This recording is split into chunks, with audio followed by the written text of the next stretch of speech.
Je suis venu chercher ta grâce. Oui, Seigneur Jésus.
Touche-moi, touche-moi, Seigneur. Touche-moi, j'ai les gens pour chercher ta face. Touche-moi. Touche-moi. J'ai pris ma voiture pour venir dans ta face, dans ta face. Je ne veux pas rentrer comme je suis venu. Touche-moi. Touche-moi. Que ce soit ta prière. Touche-moi. Touche-moi. Touche-moi, Seigneur. Aide-moi de ceux qui sont cachés. Mon ami, il est caché. Je suis le roi de mon ami. Je ne suis pas de moi, fils.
Ce n'est pas pour rien que tu m'as appelé de devenir ton enfant. Montre-moi qu'est-ce que tu veux que je fasse pour toi. Révèle-moi les choses qui sont cachées, les choses que je ne connais pas. Montre-moi les liens, montre-moi les combats. Montre-moi les choses que tu veux que je sache. J'ai besoin de toi. J'ai besoin de toi. Pour te servir, j'ai besoin de toi. Pour te plaire, j'ai besoin de toi. Je peux faire des choses qui me semblent bonnes. Croyons que je sais qui te fera plaisir, alors que tu m'attends quelque part. Dieu Tout-Puissant, nous voilà à nouveau devant toi, Seigneur.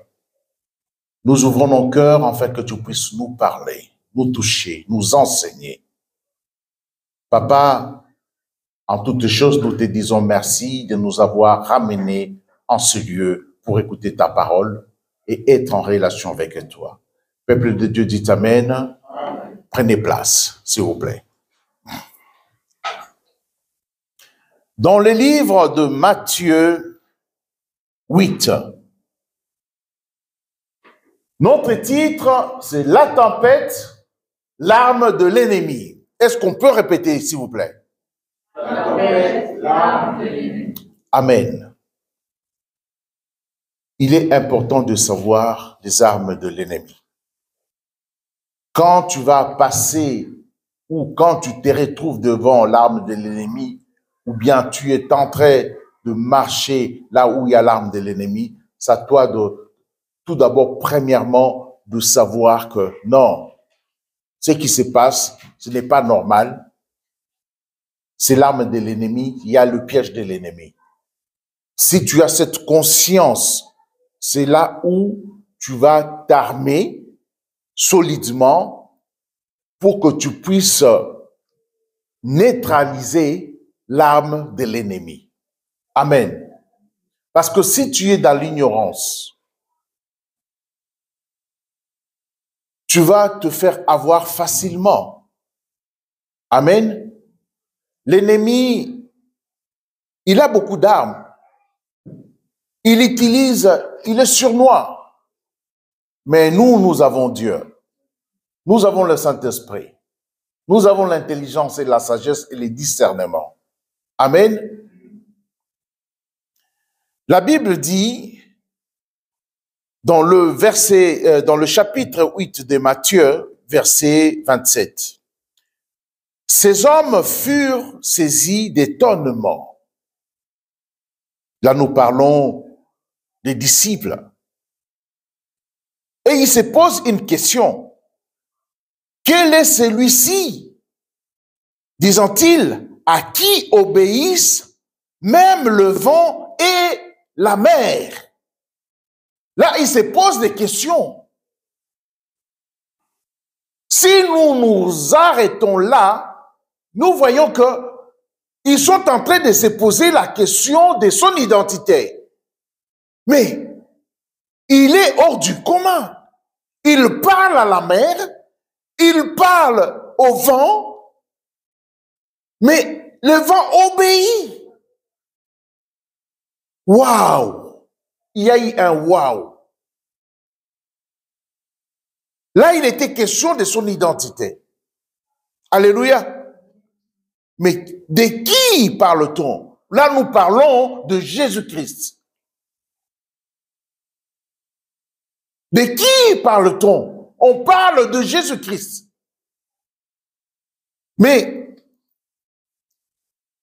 si vous lisez la Bible, vous allez voir dans le chapitre de Matthieu, dans le livre de Matthieu au chapitre 8, avant, dans le même chapitre, il a fait des miracles. Il y a l'histoire de la belle-mère de Pierre qui était malade. Il a guéri. Ils ont vu qu'il avait le pouvoir de guérir. C'est un miracle, ça. Et vous allez, le serviteur de Centurion, même de loin, il a prononcé des paroles. Donc, il avait ce pouvoir de guérison. Alléluia.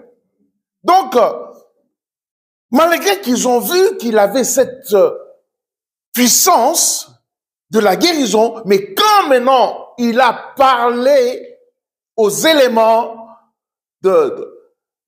au vent ainsi qu'à la mer, il y avait un waouh. Mais nous allons reprendre au verset 23. Là, nous parlons de Jésus. La Bible nous dit, il monta dans la barque et ses disciples le suivirent. Mon bien-aimé, là je parle aux chrétiens. Chrétiens, notre vie, la vie chrétienne, est comme si quand on accepte Jésus-Christ, c'est comme Seigneur et Sauveur, donc on vient monter dans sa barque. Il y a même l'expression qui dit, ah, on est dans le même bateau. Hein? Donc cela veut dire que toi et moi, on est pareil. S'il y a la galère, c'est la même galère. S'il y a le bonheur, on a le même bonheur. Donc, les disciples ont embarqué avec Christ dans le même bateau. Donc, l'acheminement, le voyage est avec Christ si tu as accepté Jésus-Christ comme Seigneur et Sauveur. Alléluia. Et la Bible continue en disant que là, nous sommes au verset 24. Et voici, il s'éleva sur la mer une si grande tempête. Est-ce qu'on peut dire tempête? Avec conviction. Tempête. Les disciples ont embarqué avec Christ dans la barque ou dans le bateau. Ils s'acheminaient pour traverser. C'est comme, cela représente notre vie chrétienne. On a accepté Jésus-Christ, nous marchons avec Christ, tout ce que nous faisons avec Christ, nous acheminons avec lui. Mais, malgré qu'ils étaient avec Christ, il y a eu une tempête. Vous savez quoi? Beaucoup de chrétiens abandonnent la foi parce qu'ils pensent que le fait d'accepter Jésus-Christ comme Seigneur et Sauveur, il n'y aura jamais de tempête dans leur vie. Ce que je vais vous signaler, mes bien-aimés, l'ennemi n'est pas encore en prison pour toujours. Donc, il est en train d'opérer. Il est en train d'opérer encore. Christ n'a pas dit que si tu viens dans mon bateau, tu n'auras jamais de problème. Mais néanmoins, si tu n'as pas de problème, pose-toi la question si tu es avec Christ. Parce que si tu es avec Christ, l'ennemi pense que tu l'as trahi parce que tu es allé dans l'opposition. Mais ce que nous devons savoir, le diable n'est pas à l'opposé du Christ, n'est pas à l'opposé de Dieu. Mais il va faire tout, il va mettre la tempête dans ta vie pour te décourager, pour que tu puisses retourner là où tu étais avec lui, parce que lui, il sait où il ira. Il ira, il sera enfermé pour toujours. Il ne veut pas aller seul. C'est pour cela il décourage les gens. Même la Bible dans Matthieu 24 nous dit, il arriverait que même des gens qui connaissent Christ, ils seront séduits. C'est pour cela vous voyez des fois des gens, ils étaient bouillants. Mais aujourd'hui, quand tu les regardes, tu dis, mais attends, c'est pas lui. Non, c'est pas vrai. Je me suis trompé ou quoi? Mais bien aimé, vous qui êtes là, tenez bon. Tenez bon. Même s'il y a tempête, tenez bon. Tenez bon. C'est que moi, je vais te dire, mon bien-aimé, plus grand est ton combat, plus grand sera ta bénédiction. Amen, amen. Plus grand est ton combat, plus grand sera ta bénédiction. Si tu ne présentes rien devant l'ennemi, il ne va pas t'embêter. Non. Parce que tu es à lui, il veut te mettre à gauche, tu es à gauche, il veut te mettre à droite, tu es à droite. Parce que tu as quelque chose.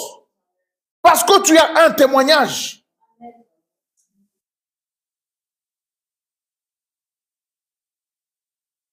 Alléluia. La Bible nous dit, je réponds encore au 24, et voici, il s'éleva sur la mer un si grand tempête que la barque était couverte par le flot. Et lui, il dormait. Quand on parle de la tempête, c'est quoi la tempête? La tempête, c'est tout simplement, c'est une violente perturbation. Amen. La tempête, c'est une violente perturbation. Amen. C'est une violente perturbation atmosphérique, vent rapide qui souffle en rafale, souvent accompagné d'orage. Quand tu es en train de marcher dans la tempête, il y a un vent qui souffle. Deux fois, quand nous regardons même des images des États-Unis, quand le vent, même quelqu'un qui a un poids lourd comme moi de 110 kilos, vous voyez, la tempête peut me ramener. Imaginez-vous quelqu'un qui a 60 kilos. La tempête va l'amener je ne sais où. Et deux fois, la définition nous dit que quand il y a la tempête, il y a aussi des orages. Donc tu n'es pas bien. Qu'est-ce que tu fais quand tu te retrouves dans cette situation-là? Ton esprit sera de trouver un endroit où tu es caché, l'abri. Amen. Et quand il y a la tempête, il y a toujours des phénomènes qui arrivent, qu'on remarque qu'on est dans la tempête. C'est l'agitation et les troubles. Quand il y a la tempête, tu seras agité. Mais tu peux tenir même un arbre. Mais vous savez, l'arbre même peut sauter avec toi. Et là, tu ne réfléchis pas. Toi, tu cherches où t'abriter. Mais c'est la tempête. Mais bien aimé, si tu es chrétien et qu'il y a la tempête dans ta vie, n'abandonne pas. L'abri que tu vas t'abriter, il n'y a que le nom de Jésus. Il n'y a que Jésus qui peut te sauver. Il n'y a que Jésus qui peut te donner cette assurance. Même si tu es intelligent, même si tu es beau, même si tu as l'argent, mais s'il y a la tempête dans ta vie, mon bien-aimé, pour calmer cette tempête, il n'y a qu'une seule solution, Jésus-Christ de Nazareth. Amen. Alléluia. Et quand il y a l'agitation, quand il y a le trouble, la connexion avec Dieu sera difficile parce que tu es agité. Là, on est dans le calme. On attend dehors, il y a des gens qui s'agitent, il y a des bruits, il y a même des canons. Mais les gens vont crier. En criant là, ça ne sera pas des cris de joie, non. Ça sera des cris de tristesse, de désolation. Mais toi, mon bien-aimé, c'est que moi je vais te dire, même si ça bouge, même si il y a l'agitation, garde ton calme parce que tu as un Dieu en toi. J'ai bien dit dans le titre, la tempête, c'est l'arme de l'ennemi. Il va envoyer la tempête dans ta vie. Il va envoyer toutes ces choses de trouble. Et si toi, tu te laisses aller, tu rentres dans son filet. Tu rentres dans son filet. C'est le piège. Et imaginez-vous, quand vous vous trouvez en réalité comme ça, dans une tempête, ou bien quelque part là où il y a l'agitation, tu ne réfléchis pas bien. Surtout nous, les professionnels de la route, nous connaissons. Quand il y a un accident, il faut garder ton calme. Parce que si tu t'excites aussi, il y a un suraccident. Au lieu d'appuyer sur le milieu, c'est quoi? C'est le frein. Tu vas appuyer à droite, c'est quoi? L'accélérateur. Ah! Parce que tu ne réfléchis pas. Non, c'est quand il y a les trucs. Les professionnels, ils se calment pour visualiser en un instant qu'est-ce qui se passe. Est-ce que c'est normal ou c'est pas normal? C'est là où tu peux freiner ou accélérer ou aller vite. Mais tu as tout ton mental. Parce que l'ennemi, quand il y a le trouble, il rentre dans la pensée. Mais bien aimé, on doit éviter d'être agité. On doit éviter le trouble. C'est là où on sera serein pour comprendre, visualiser la situation. Même la situation de ta vie. Tu regardes, il y a quelque chose qui tourne par rond. Non! Alléluia.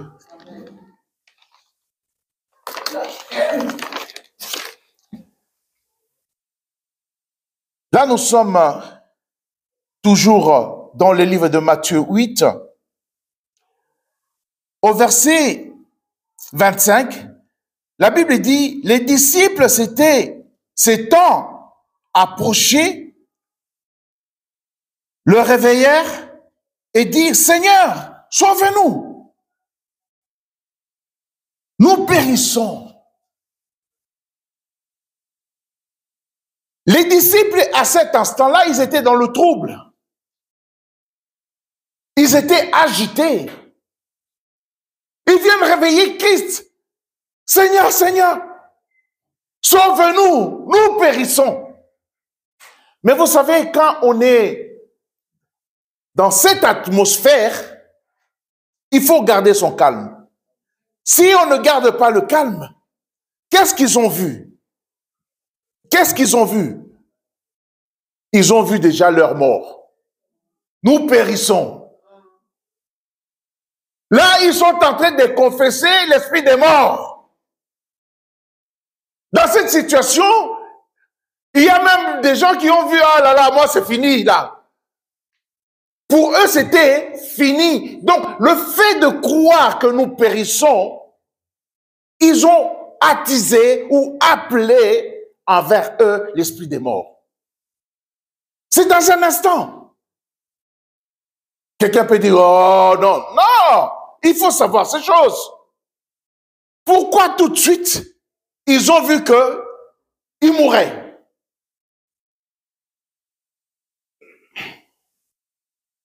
C'est que moi je vais dire à quelqu'un, garde ton calme. Parce que les disciples ont laissé la place au trouble ainsi qu'à l'agitation s'installer en eux. Cela ramène l'esprit de déception et l'esprit de découragement. Mais nous qui avons le Seigneur avec nous, mais il y a ces choses qui nous arrivent. Comment ça se fait? Est-ce que c'est trompé?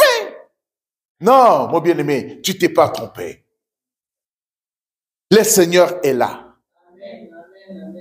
Et l'ennemi va toujours t'inciter, va envoyer des choses sur toi pour que tu puisses lâcher le Seigneur. Quand tu vas lâcher le Seigneur, c'est là où il va t'avoir. C'est ça, nous chrétiens, nous devons comprendre et grandir de savoir que du moment où même ils avaient Christ avec eux dans le même bateau, mais il y a ces choses qui se sont arrivées. Oui, mais moi je prie, il y a des problèmes qui m'arrivent. Ne lâche pas l'affaire. Ne lâche pas l'affaire. Quand l'esprit de la déception rentre, qu'est-ce qui va suivre encore? Quand l'esprit de les découragements. Bon, quand les découragements rentrent, est-ce que tu penses que tu vas avoir le courage d'aller à l'église tout le temps? Non. Là, l'ennemi met son plan pour que tu ne sois pas dans l'enclos sous l'abri de l'Éternel. Que tu sois à côté. Comme j'ai toujours donné l'exemple, quand nous regardons les documentaires animaliers, vous verrez que quand les maîtres d'ours ou bien des animaux veulent attraper les autres, ils vont mettre de côté ceux qui sont malades, ceux qui boitent, ceux qui sont faibles, ceux qui traînent les pieds. Ils vont les entourer et puis ils vont laisser le grand troupeau aller. Quand le grand troupeau, ils s'encouragent entre eux. Mais eux, ils vont visualiser. Ils vont visualiser dans le troupeau. Dans le troupeau qui sont faibles. C'est ceux qui marchent doucement, qui traînent les pieds. Même d'une façon spirituelle, il y a des gens qui traînent les pieds. Qui traînent les pieds.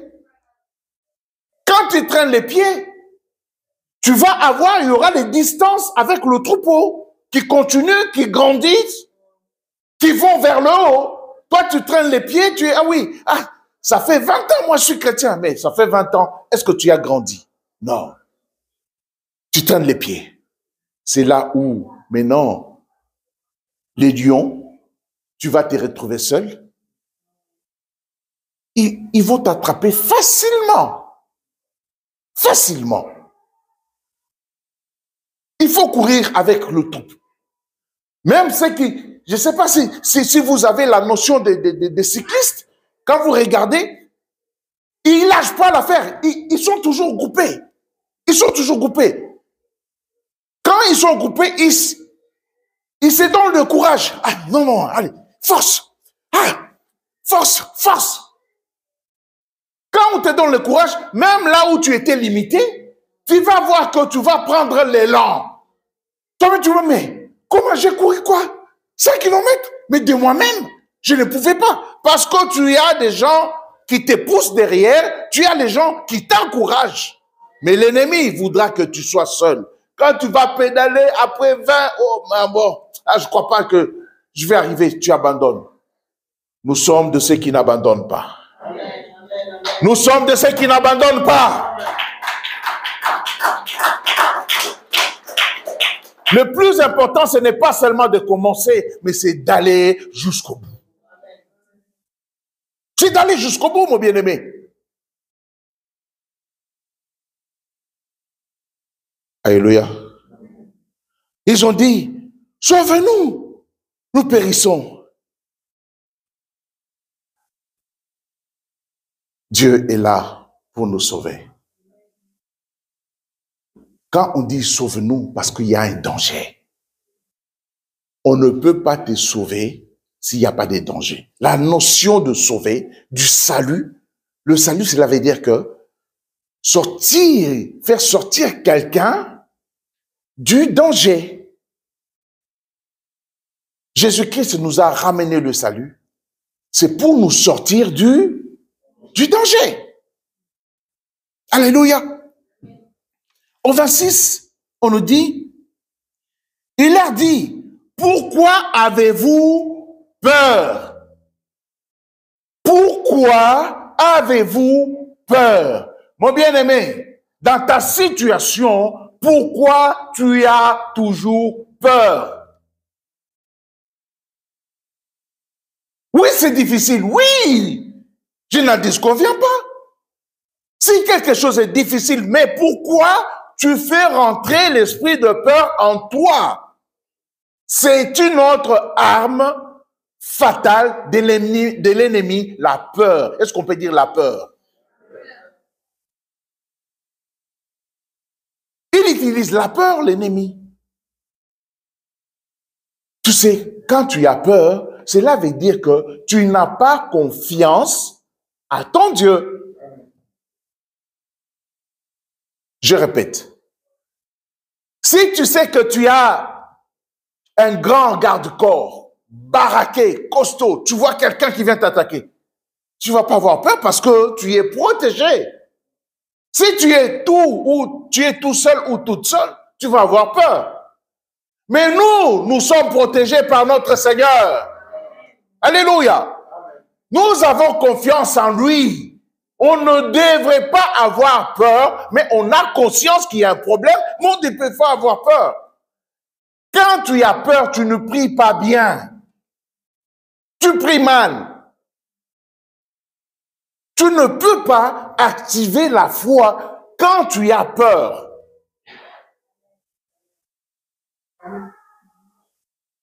Parce que tu vois que non, on a peur. Pourquoi? Parce qu'on sait que c'est fini là. Nous mourrons, Seigneur.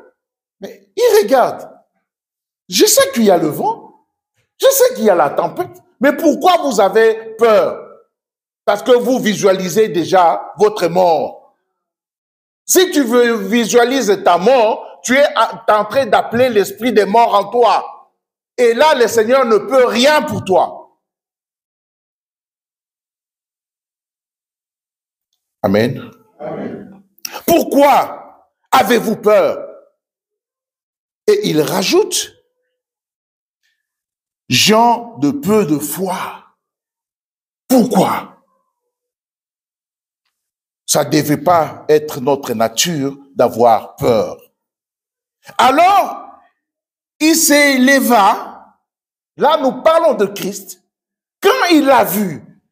Et pourtant, avant de montrer dans le bateau, ils ont vu des miracles. Hein? C'est lui avec qui? Ce n'est pas que quand Jésus-Christ les a laissés et il est venu après. Non, non, il était avec eux à ce moment-là dans le bateau ensemble. Et avant ça, il a guéri des malades, des lépreux. La belle-mère de Pierre, il a fait des miracles. Mais malgré qu'il était avec eux, ils ont eu peur. Mon bien-aimé, tu as Christ, mais tu as peur. Nous sommes dans le bateau, nous sommes avec Christ, mais nous avons peur. Dieu ne peut pas s'élever du moment où on a peur. La Bible nous dit qu'il dormait, il s'est réveillé. Pourquoi vous avez peur? Il s'éleva, menaça le vent et la mer.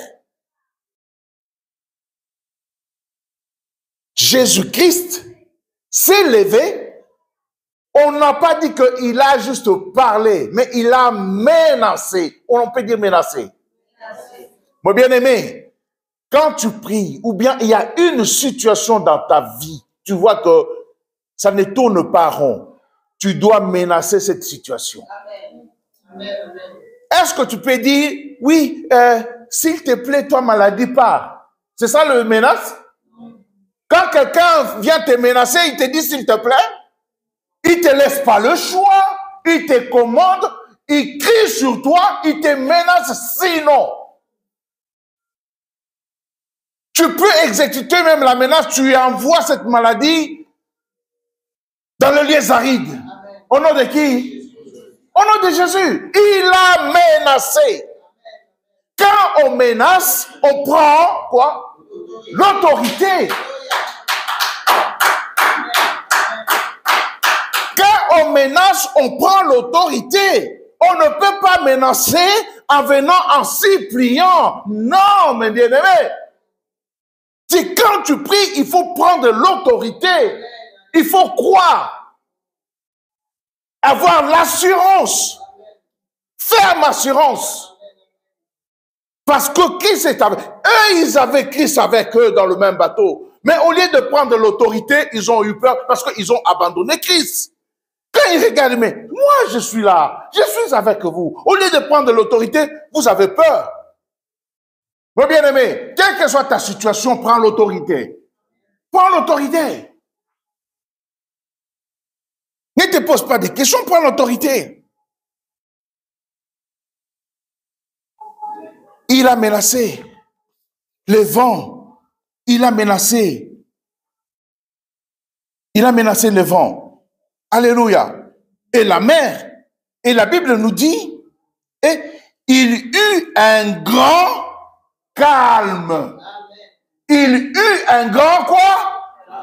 Donc cela veut dire que quand il a menacé le vent et la mer, ont exécuté. Mon bien-aimé, toi, tu as Christ en toi. Donc, tu as aussi le pouvoir de menacer. Tu as aussi le pouvoir de prendre l'autorité. Et si tu le sais et que tu le crois, cela va arriver au nom de qui? Au nom de Jésus. C'est ça le problème. Il était étonné même. Ce n'est pas parce qu'on est chrétien qu'on n'aura pas de problème. On aura des problèmes, ce sont des combats. C'est normal, mon bien-aimé. C'est normal. Mais tu dois prendre l'autorité. Ce que je vous ai toujours dit dans cette église. Le Seigneur n'enlève pas le combat devant toi. Si tu fais la prière, Seigneur, enlève le combat devant moi. Il n'enlèvera jamais le combat. Et il n'a jamais enlevé le combat. Mais il va t'armer afin que tu puisses gagner le combat, pour que tu puisses le glorifier.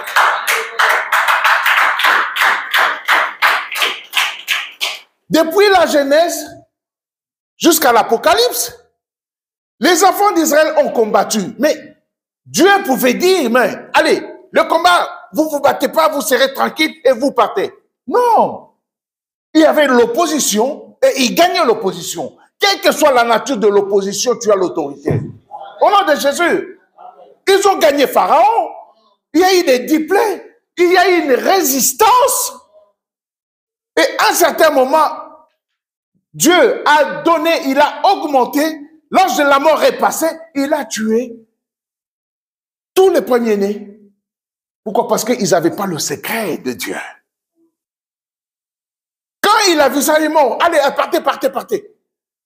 À un certain moment, il s'est rendu compte que, mais le travail qui est là, qui va le faire? Je vais le poursuivre. Il est coriace, mais nous avons l'autorité de le vaincre. Arrivé devant la mer Rouge, mais on va faire comment?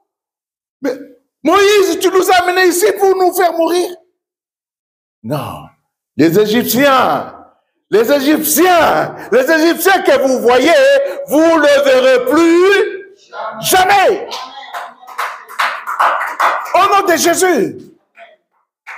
Mon bien-aimé, crois. Ton problème, même si ton problème persiste, dis que toi, Égyptien, malgré que tu me poursuis toujours, tu seras englouti au nom de Jésus. Ça pouvait finir là. Mais ils ont progressé. Il fallait traverser. Ils ont traversé la mer Rouge. C'était pas fini. Il y avait le Jéricho. Est-ce qu'ils ont combattu? Non. Faites juste le tour. Donc cela veut dire que crois, mais crois. Ils ont fait le tour, premier jour. Il y a toujours ceux qui traînent les pieds. Est-ce que toi tu crois vraiment ça va le faire? Oh, arrête. Ne donnez pas vos oreilles à n'importe qui. Ils vont vous décourager. Quand il y aura peut-être peu pour que tu puisses toucher ta bénédiction, c'est là où l'ennemi, il la voit de plusieurs manières. Hein? Peut-être ça sera ton père, peut-être ta soeur, peut-être même un chrétien, ton frère. Ah, tu sais, ces jours-ci, et tu sais quoi? Non, moi je crois toujours à la parole de Dieu. Et je garde ta parole dans mon cœur, afin de ne pas pécher contre toi. Je vais marcher toujours. Mais, vous savez, le Jéricho là pouvait tomber au premier jour. Pourquoi il n'est pas tombé au premier jour? Dieu était capable, parce que le premier jour, ils ont traversé la mer Rouge. Mais pourquoi Jéricho, il fallait du temps? Dieu fait des choses à son temps. Amen. Il fallait l'obéissance. Premier jour. Oh, deuxième jour. Troisième jour. Jusqu'au 7e jour. Pourquoi il a attendu jusqu'au 7e jour? Parce qu'il voulait. Ton problème persiste. Dieu sait quand est-ce qu'il va faire. Mais toi, garde la parole de Dieu.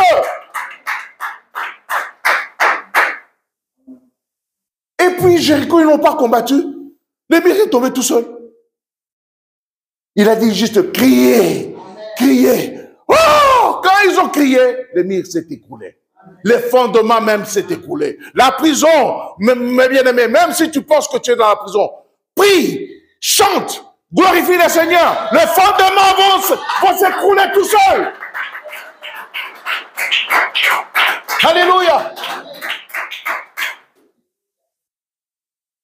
Ils arrivent devant le Jourdain. Eux pensaient qu'il allait faire toujours comme il avait fait à la mer Rouge. Non, les Jourdains, ce n'était pas ça. Il fallait qu'ils mettent leurs pieds dans l'eau. Oh, mais l'autre fois, on n'avait pas fait ça. Pourquoi tu nous dis de faire ça? Dieu est Dieu. Ce qu'il va faire avec moi, peut-être il ne fera pas avec toi pareil. Dieu est Dieu. Mais toi, garde toujours la confiance. Ils ont mis des... Mais moi, je ne sais pas nager. Vas-y, mets tes pieds.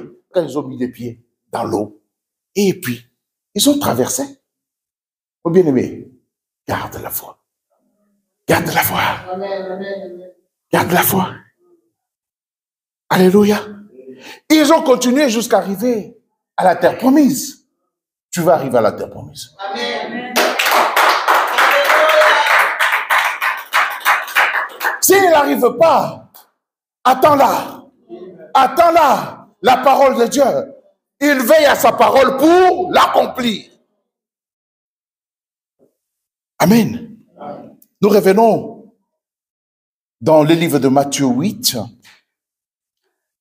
Là, la Bible nous dit au 26, il leur dit, pourquoi avez-vous peur, gens de peu de foi? Alors, il s'éleva, menaça le vent et la mer, et il y eut un grand calme. Garde la foi et ta vie sera calme bientôt. Et moi, je le crois. Ces hommes furent saisis d'étonnement. Quel est celui-ci, disait-il, à qui obéissent même le vent et la mer? Il est Dieu. Il est Dieu parce qu'il est en toi.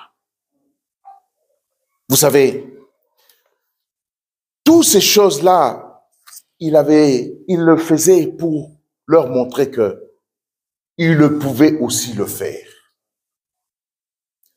Vous savez, quand nous lisons la parole de Dieu dans les livres de Matthieu 27, Matthieu 27,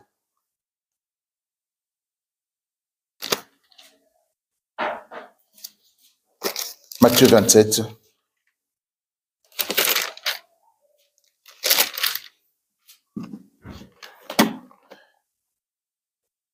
Matthieu 27 au verset 50. Là, c'est la crucifixion du Christ. Et la parole nous dit, Jésus poussa de nouveau un grand cri et rendit l'esprit. Amen. Après avoir tout ce qu'il avait fait, il a été à la croix. Il avait crié pour la première fois, quand il a crié, Eli, Eli, lama sabachthani, c'est-à-dire, mon Dieu, pourquoi m'as-tu abandonné? Et la deuxième fois, il a crié encore. Jésus poussa de nouveau un grand cri et rendit l'esprit.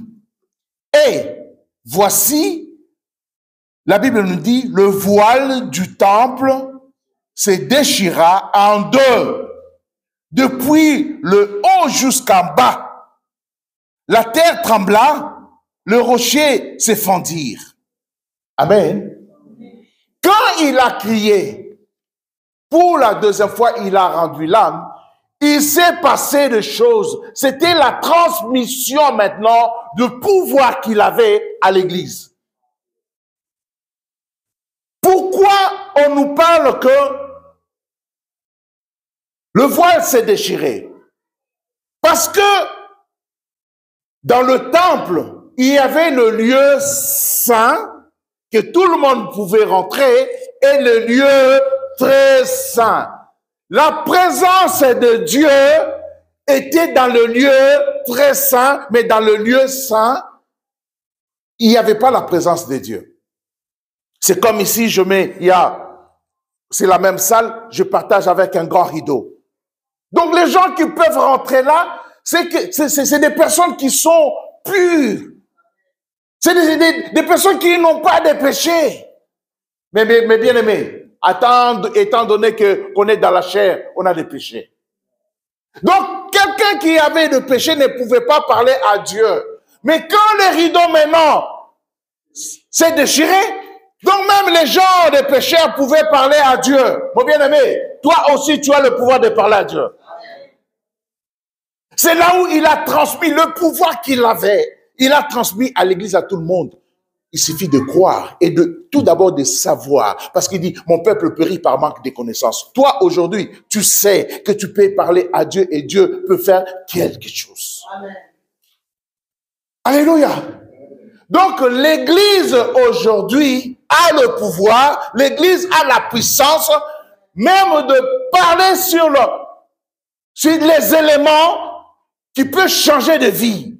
Donc, si tu as la foi, tu peux proclamer au nom de Jésus et les choses vont être changées. Au nom de qui?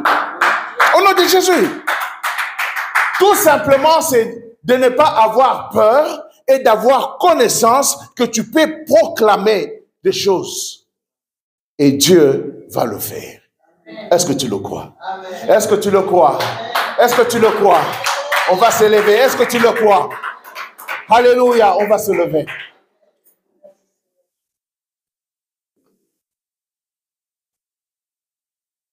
Prier n'est pas réservé qu'au pasteur.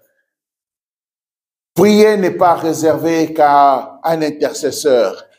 Prier, alléluia, c'est réservé à tout chrétien qui croit que le Seigneur est le Sauveur. Mon bien-aimé, crois. Ce que moi je vais te dire cet après-midi, ce n'est pas regarder le vent contraire qui s'abat sur toi.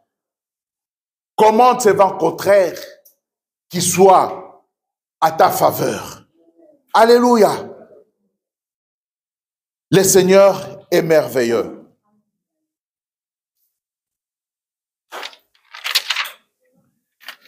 Nous avons lu tout à l'heure le psaume 150. Au 13e verset, la Bible dit, « Il bénira ceux qui craignent l'Éternel, le petit et le grand. L'Éternel vous multipliera ses faveurs et à vous et à vos. » Psaume 115, au verset 13. Mais bien aimé, soulignez cela. Quand tu pries, tu dis, Seigneur, tu y avais dit, tu multiplieras de faveur à moi ainsi qu'à mes enfants. Et tu verras la faveur de Dieu sera sur toi. Nous allons élever nos mains. Nous allons, mon bien-aimé, s'il arrive souvent que tu as peur, chasse cet esprit de peur. Si tu as l'esprit de déception, chasse cet esprit de déception. Alléluia, au nom de Jésus. Père, je remets cette assemblée entre tes sentiments. Tu es celui qui fait de grandes choses, Seigneur. Quel que soit le vent contraire qui arrive sur nous, nous croyons en toi, ô Dieu puissant. Que tu puisses te manifester encore puissamment dans nos vies, Seigneur. Je remets cette assemblée entre tes sentiments, Seigneur. Que tu puisses agir encore puissamment.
garçon.